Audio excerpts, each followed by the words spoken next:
The isolator helmet. In 1925, Hugo Gernsback introduced the world to a device that looked less like a productivity tool and more like an instrument of psychological punishment. Gernsback was not a fringe inventor operating out of obscurity. He was the founder of Amazing Stories, the first major American science fiction magazine, and one of the most influential figures in early 20th century popular science. When he built the isolator and wore it publicly, people paid attention, and what they saw disturbed them in ways they struggled to articulate. The helmet was enormous.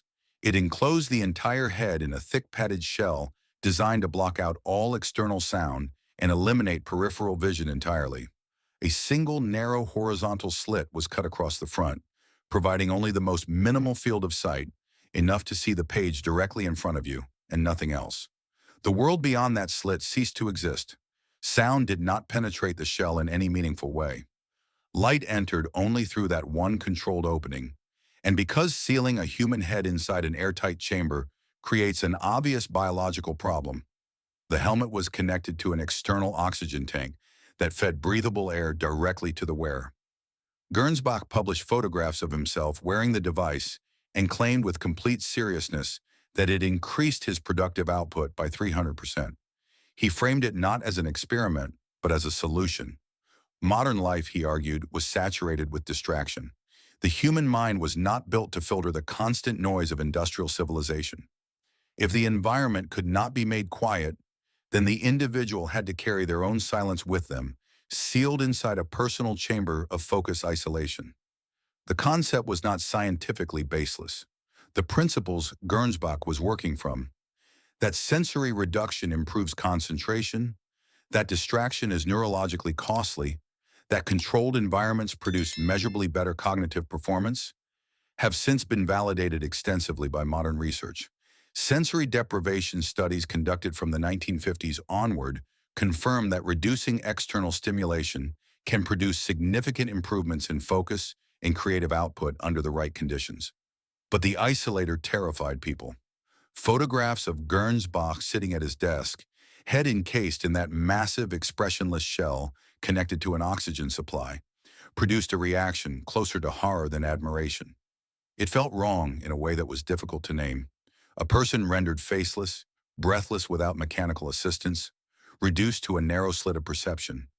It was a vision of productivity that looked indistinguishable from imprisonment. The helmet was never manufactured commercially. It appeared in a single issue of Science and Invention magazine and quietly disappeared. But the problem it was trying to solve never disappeared with it. Noise-canceling headphones operate on the same principle. Sensory deprivation tanks charge premium rates for the same experience. Focus applications replicate the same logic digitally. Gernsback built the isolator a century ago. We are still building versions of it today. We just made them smaller and considerably less terrifying. The electric corset. Before the modern wellness industry sold infrared saunas and electrical muscle stimulators, Victorian women were being fitted with voltage. Not metaphorically, literally. In the 1880s, a product called the electric corset entered the commercial market with the kind of confidence that only an era of unchecked scientific enthusiasm could produce. It was advertised in mainstream publications, endorsed by figures presenting themselves as medical professionals, and purchased by thousands of women across the United States and Britain who had every reason to believe they were investing in their health. The design was straightforward in its audacity.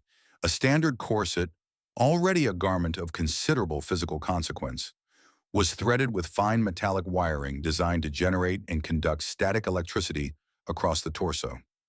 The current was low, the mechanism was passive, and the science behind it was almost entirely fabricated. But the claims made on its behalf were extraordinary. Manufacturers promised improved circulation. They promised corrected posture. They promised relief from fatigue, nervous disorders, digestive complaints, and a condition the medical establishment of the time called hysteria. A diagnosis so broad it functionally meant anything a physician wanted it to mean. The reality was considerably less transformative. Women who wore these garments reported mild tingling sensations, occasional sharp shocks when the wiring shifted against the skin, and during summer months, uncomfortable overheating caused by the metallic components absorbing and retaining heat.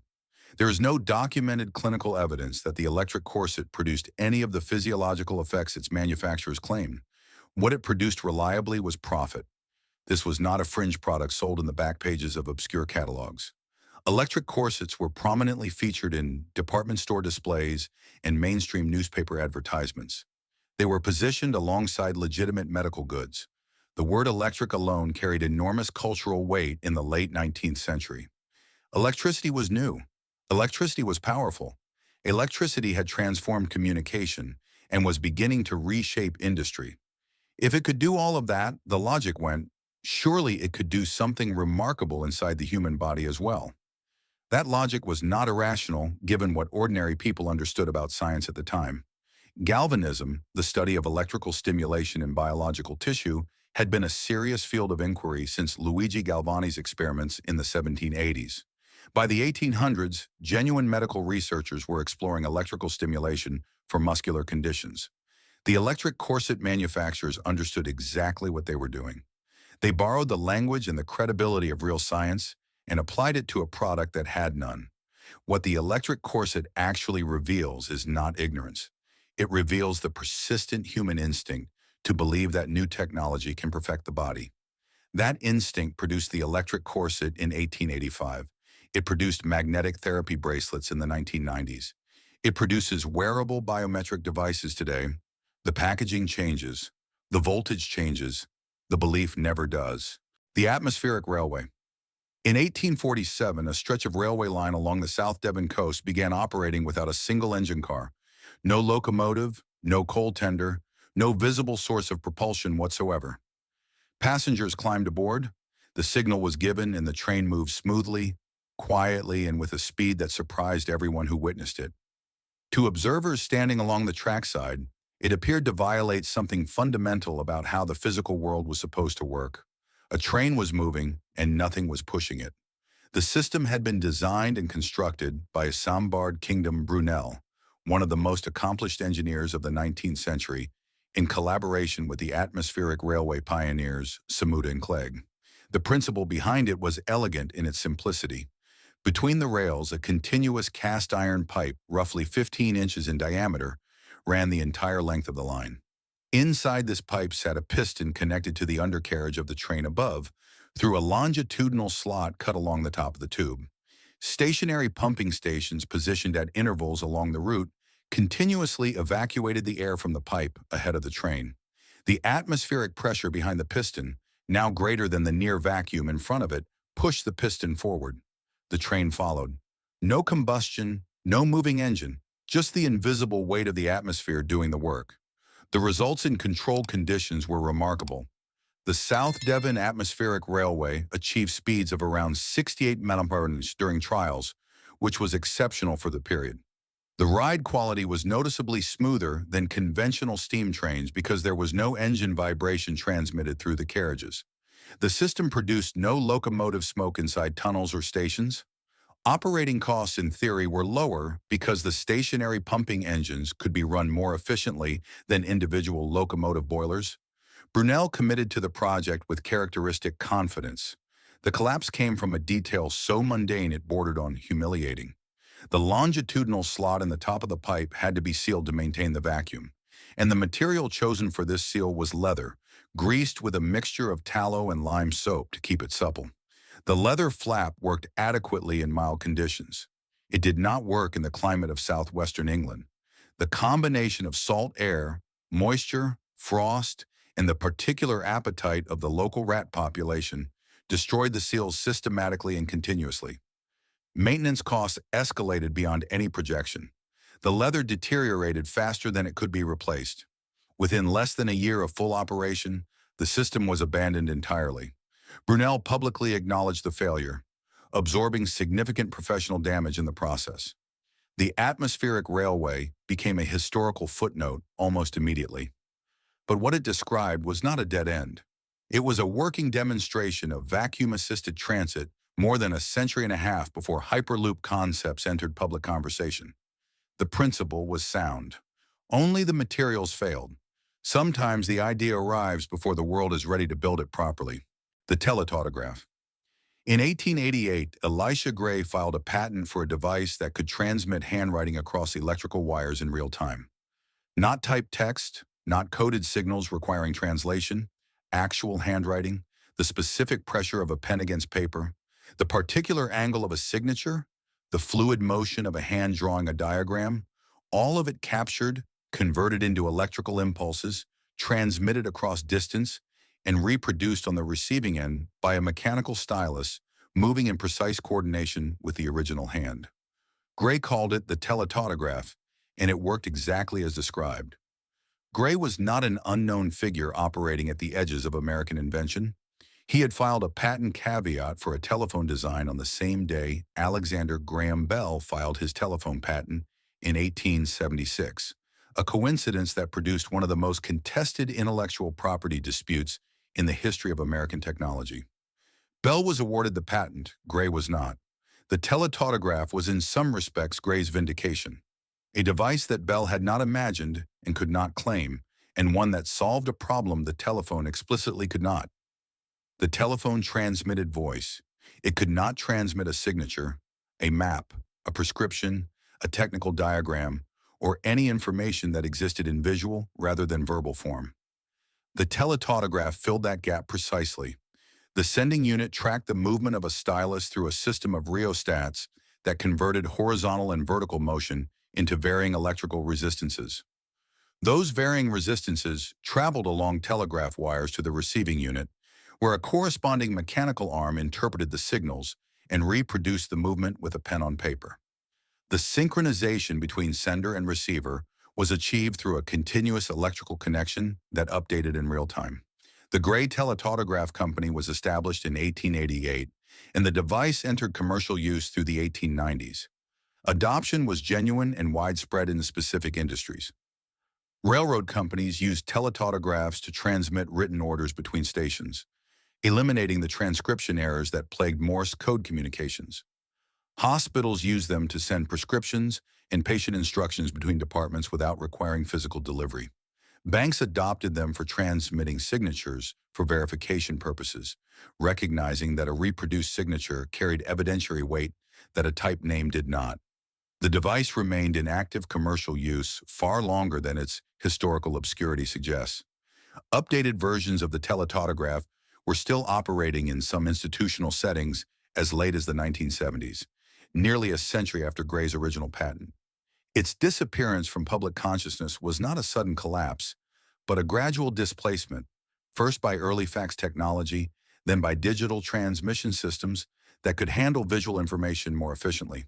But the fundamental mechanism Gray invented in 1888, translating physical stylus movement into electrical signals and reconstructing that movement remotely, is precisely the principle behind every digital pen, every touchscreen, and every robotic surgical system that allows a surgeon's hand movements to be replicated by instruments operating at a distance. Gray built the first version of all of it in a different timeline. His name sits beside Bell's in every history of communication technology. In this one, almost nobody remembers him. The electric pen.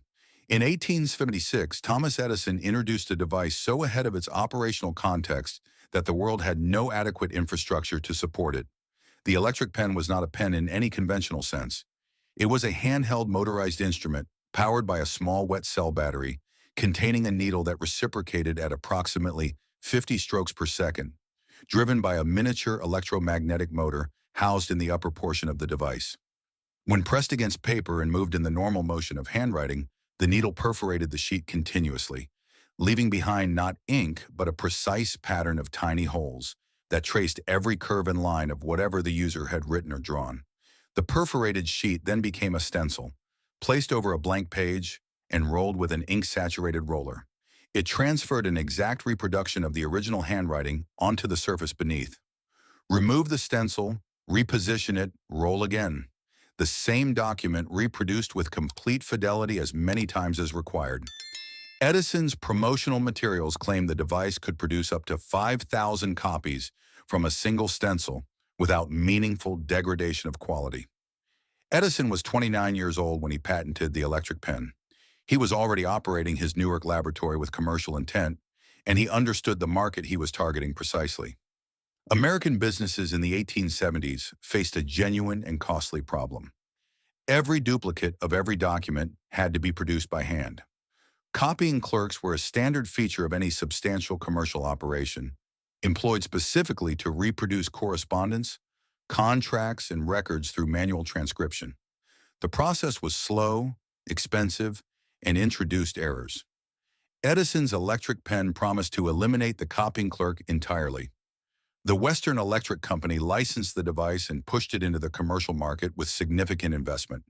It sold thousands of units through the late 1870s into businesses across the United States and Britain. But the practical experience of operating the device revealed frictions that Edison's promotional enthusiasm had not fully addressed. The wet cell batteries required regular maintenance and produced corrosive acids that damaged surfaces and clothing. The needle mechanism required precise calibration to perforate cleanly without tearing. The device produced a persistent buzzing sound during operation that users found wearing over extended periods. Adoption plateaued and then contracted. Edison himself moved on. He licensed the stencil technology, which eventually evolved into the mimeograph machine, and directed his attention toward projects that would define his legacy more visibly. The electric pen was quietly retired from his personal catalog of achievements. What followed it into history, however, was not the mimeograph. In 1891, Samuel O'Reilly examined the mechanism of Edison's electric pen, with specific attention to its reciprocating needle and electromagnetic drive system. He modified the design, substituted ink for the perforation function, and patented the first electric tattoo machine. The device that Edison built to duplicate office documents became the instrument that has since permanently marked hundreds of millions of human bodies. Edison intended to mechanize paperwork.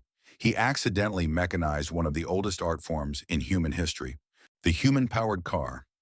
In 1869, long before the internal combustion engine had established its dominance over personal transportation, a French engineer named Jean-Joseph Étienne Lenoir built a vehicle that moved entirely through human mechanical effort.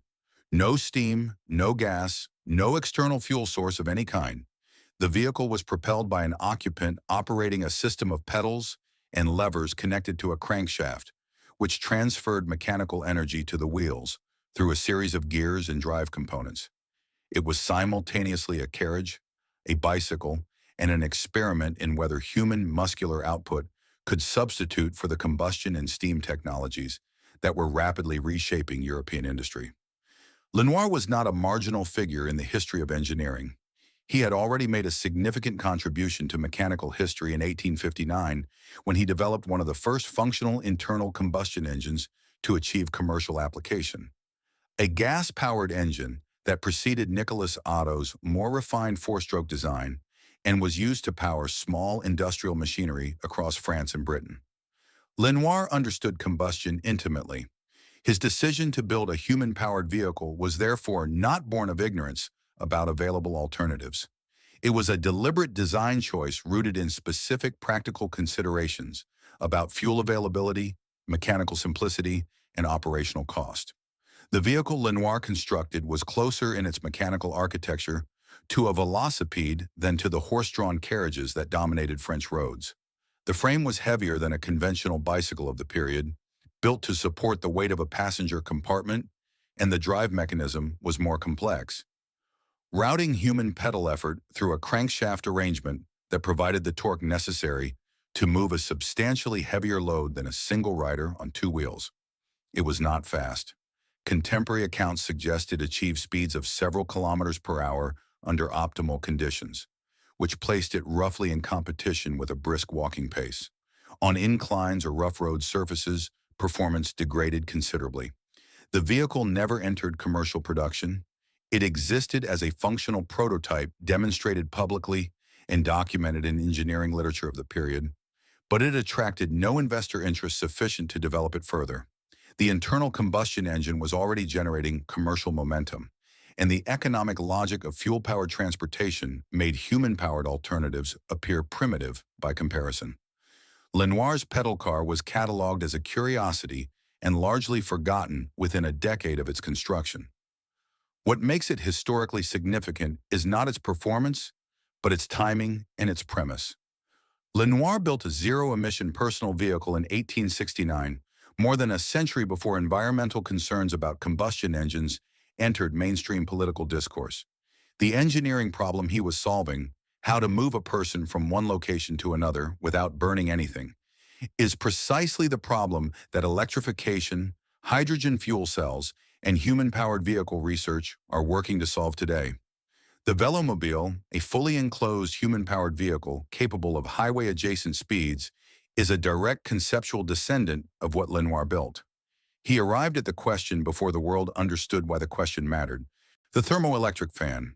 In the 1880s, while the rest of the industrialized world was racing toward larger engines, heavier machinery, and more aggressive consumption of coal and steam, a quieter category of invention was being developed in European workshops that operated on an entirely different principle. Not more power, but less. The thermoelectric fan required no electrical grid, no battery, no fuel reservoir, and no external mechanical input of any kind beyond a single small flame. It sat on a surface, absorbed heat from beneath, and produced a continuous rotating motion that moved air. That was the entirety of its operation. A flame went in, a breeze came out. The scientific principle making this possible had been documented decades earlier.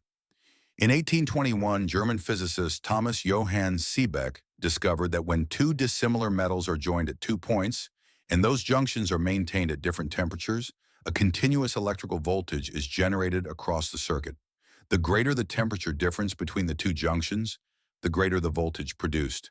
This phenomenon, subsequently named the Seebeck effect, established that heat differentials could be converted directly into electrical current without any moving parts, without combustion, and without any intermediate mechanical stage.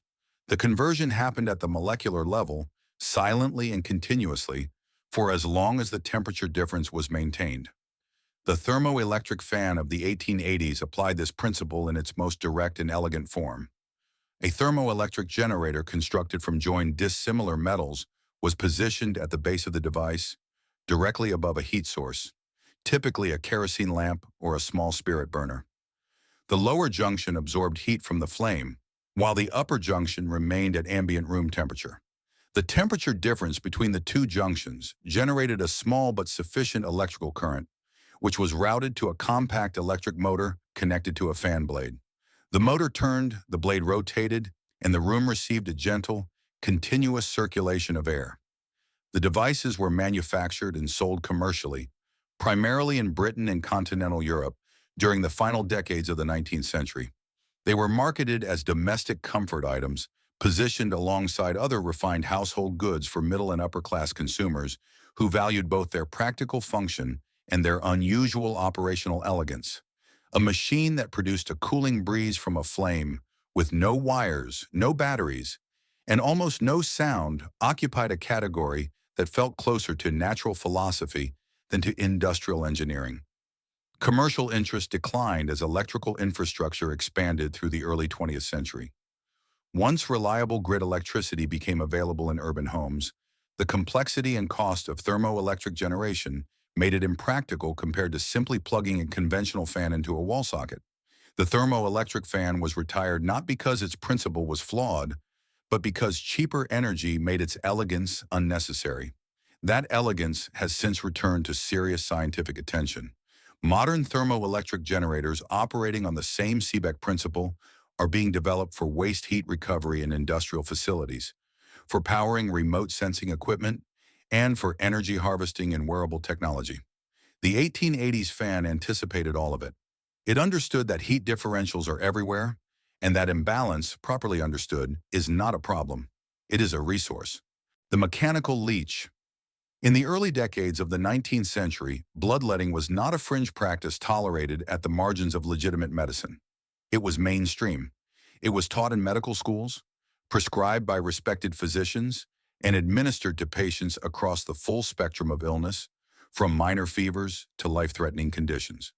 The theoretical foundation was ancient, rooted in humoral medicine dating back to Hippocrates and Galen, which held that the human body contained four fundamental fluids: blood, phlegm, yellow bile, and black bile, and that disease resulted from imbalance among them. Removing blood was considered a direct and rational intervention, not a last resort, but a first response. Natural leeches had served this function for centuries. The medicinal leech, Hirudo medicinalis, was applied to the skin of patients throughout Europe and America in extraordinary quantities. French physicians alone were importing an estimated 40 million leeches annually by the 1830s, a demand so extreme that European leech populations were being harvested toward functional extinction in certain regions. The creatures were temperamental, difficult to store, impossible to dose precisely, and prone to detaching prematurely or attaching in wrong locations. They carried contamination risk between patients. They were, by any clinical standard, unreliable instruments. The mechanical leech emerged as a direct response to these practical failures. Victorian instrument makers, working primarily in brass and steel, designed devices that replicated the essential functions of the natural leech with the precision and repeatability that characterized the finest surgical instruments of the period. The standard mechanical leech consisted of a small cylindrical brass housing containing a rotating scarificator mechanism, a series of spring-loaded blades arranged in a circular pattern that, when triggered, made multiple small incisions simultaneously across a defined area of skin. Attached to this cutting mechanism was a suction chamber, sometimes a glass cup with a manually operated or spring-driven piston, which drew blood from the incisions in controlled, measurable quantities. The instruments were manufactured to exacting standards. London and Paris instrument makers produced mechanical leeches finished to the same quality as the finest pocket watches of the era, with polished brass housings, engraved surfaces, and mechanisms that operated with a smooth, precise action. They were stored in velvet-lined cases alongside other surgical instruments, indistinguishable in their presentation from tools of unambiguous therapeutic value. Physicians who owned them were demonstrating professional seriousness. These were not crude implements. They were precision devices for a procedure that the entire medical establishment considered scientifically valid. The collapse of bloodletting as a medical practice came gradually through the middle and late 19th century, driven by the emergence of controlled clinical observation that repeatedly failed to demonstrate patient benefit and frequently documented patient harm. By the time germ theory and evidence-based medicine had reshaped clinical practice, the mechanical leech had lost its purpose entirely. What remains is the object itself and what the object represents. The mechanical leech was the product of genuine craftsmanship applied to a procedure we now recognize as harmful. It was not barbarism. It was the best available interpretation of evidence within a framework that happened to be wrong. That distinction matters because every era practices medicine at the boundary of what it knows and what it does not yet understand. The instruments always look precise. The theory does not always survive. The pneumatic post.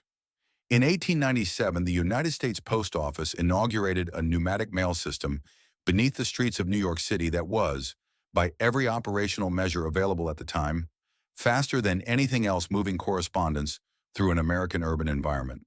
Letters deposited at a participating post office traveled through a network of underground cast-iron tubes propelled by compressed air and vacuum pressure, and arrived at their destination station within minutes, not hours. Not the following morning, minutes. The system connected 6 stations across Manhattan, running beneath some of the most densely trafficked streets in the world, entirely invisible to the city above it, moving mail at speeds approaching 30 mph through tubes roughly 8 inches in diameter. The technology had been developing for decades before New York's adoption. London had operated a limited pneumatic dispatch system as early as 1863. Initially conceived as a means of transmitting telegraph messages between central offices faster than a messenger boy could carry them on foot, Berlin, Paris, Vienna, and Chicago all developed variations of the system through the 1870s and 1880s, each refining the engineering of tube construction, capsule design, and pressure management. By the time New York committed to a serious municipal installation, the fundamental technology was well understood and had been proven in multiple urban environments across 2 continents. The New York system at its peak extended to approximately 27 miles of underground tubing, connecting 23 postal stations across Manhattan and into Brooklyn. The cylindrical carriers, manufactured from fiber and metal, were loaded with sorted mail, sealed, and inserted into the tube network, where differential air pressure propelled them through the system. Receiving stations detected incoming carriers, decelerated them through controlled pressure reduction, and discharged them for immediate sorting and onward delivery. The throughput was substantial. At its operational height, the New York pneumatic system was handling approximately 30% of the city's total mail volume. The engineering vulnerabilities accumulated over time in ways that proved increasingly expensive to address. The underground tubes were subjected to the constant mechanical stress of a city above them. Construction, subway expansion, the weight of traffic, and the thermal cycling of New York's seasonal temperature extremes. Joints developed leaks. Pressure differentials became inconsistent. Sections of tube were damaged by adjacent construction projects and required excavation to repair, which meant disrupting streets and suspending service on entire branches of the network simultaneously. The rat population of Manhattan's underground, as reliable a presence as any structural element, found the tube joints accessible and the interior environments hospitable. Operational costs escalated continuously, while the competing infrastructure of automobile delivery and telephone communication was simultaneously reducing the urgency that had made the pneumatic system's speed so valuable. The post office decommissioned the New York Pneumatic Mail Network in 1953 after more than 50 years of operation. Most of the infrastructure remains underground, sealed and unused, beneath streets that have been rebuilt several times above it. The system's descendants are not difficult to identify. Hospital pneumatic tube networks move specimens and medications between departments in exactly the same manner. Drive-through banking tubes operate on identical principles. The Hyperloop concept is a scaled reinvention of the same fundamental idea applied to human passengers. The pneumatic post did not fail because the concept was wrong. It failed because the city grew faster than the infrastructure beneath it could adapt. The phonautograph. In 1857, a Parisian inventor and typesetter named Edouard Léon Scott de Martinville built a device that accomplished something no human being had ever accomplished before. He captured sound, not music in written notation, not a description of sound in language, but the actual physical shape of a sound wave as it existed in the air at a specific moment in time, preserved on a physical surface in a form that could theoretically be examined, studied, and measured. He called the device the phonautograph, from the Greek roots meaning self-writer of sound, and he patented it in France on March 25, 1857, a full 20 years before Thomas Edison filed his patent for the phonograph. The mechanism Scott de Martinville designed was directly inspired by the anatomy of the human ear.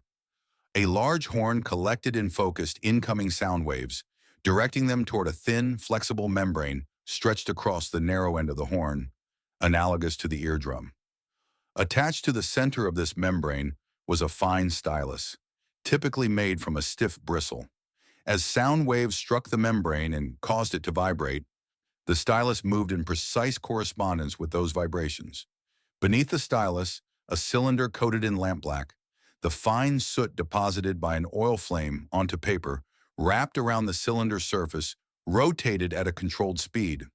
The moving stylus traced the shape of the sound wave into the soot coating as the cylinder turned, producing a continuous visual record of the acoustic event occurring in front of the horn.